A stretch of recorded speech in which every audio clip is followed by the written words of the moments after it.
All right, so you'd recall that President Cyril Ramaphosa announced last night that churches, synagogues and mosques may resume religious services from June the 1st. That's when lockdown level 3, of course, kicks in. The condition, of course, is that these are limited to 50 people.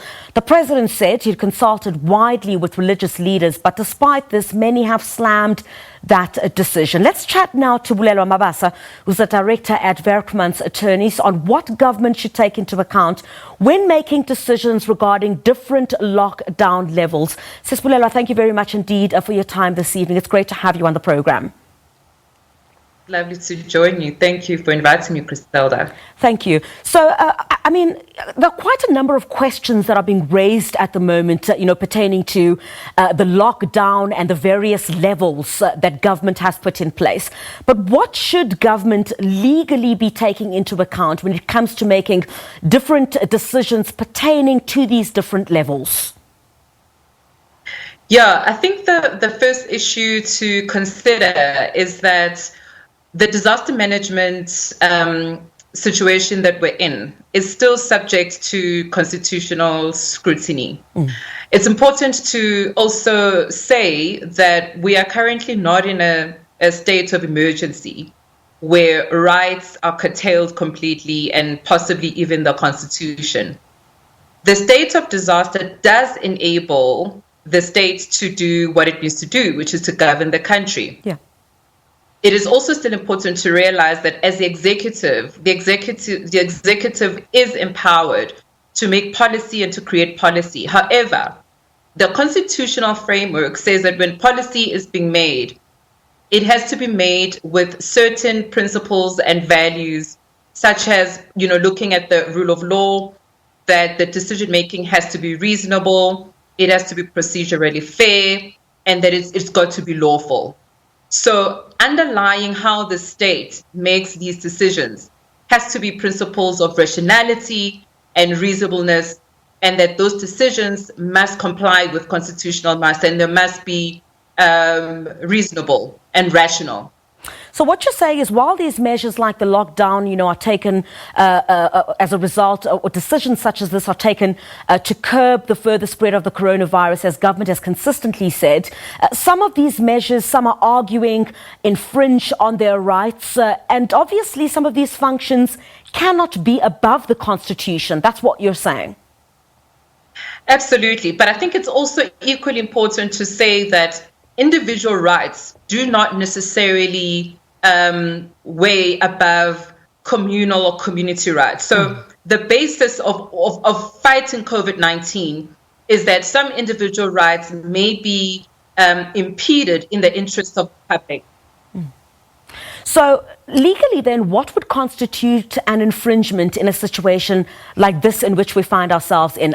You would know the argument currently is that while the president has announced that churches, for example, can start operating during level 3, but with certain conditions, you have restaurants, for example, those in that sector who are also taking to court the fact that they still cannot have a situation where you have sit-ins at these particular restaurants. What would then constitute infringements if you look at situations like that, where you have arguments from those in the restaurant sector saying, but no, we also need some sort of reprieve. We're also suffering.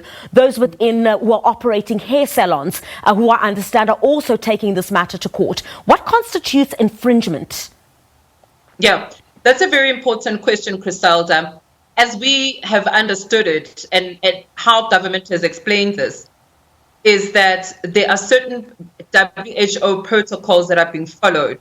And those include that social distancing must be observed. Those include, looking at the temperature or assessing the temperature of people that will be together in a building, whether that is in a work premises or elsewhere. So the decision that has been made to allow churches to continue with this requirement to have 50 people at a time leads to absurdities, where, for example, families are still aren't able to gather in even smaller numbers. Yeah. Or, as you were saying, if restaurants can show that they can follow health protocols that include social distancing, that include, looking after hygienic conditions and so on, then it leads to all sorts of absurdities. So yes, I think the principles must determine how government regulates, because what seems to be happening, what seems to have happened, is that groups that have been able to lobby government in a collective way, or groups that have some sort of influence, have been able to be listened to more, which means that the underlying principles that I've just outlined about the ability to social distance, the ability to monitor and test, those then come by, then they fall by the wayside in favor of who is able to lobby the best. Yeah. So in this instance, then, do you think there would be reasonable prospects for going to court, perhaps over this issue of the church gatherings, which then are allowed from the 1st of June? Because we've already seen the restaurant industry and what seems to be also now those with operating your hair salons are also taking this to court on the basis of what the president announced yesterday pertaining to religious gatherings.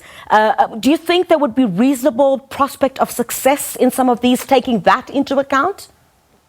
Look, I'd be loath to give a legal opinion on the basis of facts that we're not all sitting with. So we're not privy to the legal arguments that the restaurants or the hair salons are going to give. But I think what is important here is that there's got to be a platform that is given for all industries to be heard, for SMEs to be heard, and to try as much as possible to safeguard their livelihood and to keep as many industries alive as possible, taking into account the necessary protocols. I don't necessarily believe that litigation is the first route to go, but I do believe that it does require, participation, meaningful participation, and protection by governments to as many people as possible who must still be able to make a livelihood for themselves. All right, Bulelwa Mabasa, director at Werksman's attorneys, talking to us about what government should take into account when making decisions regarding different lockdown levels.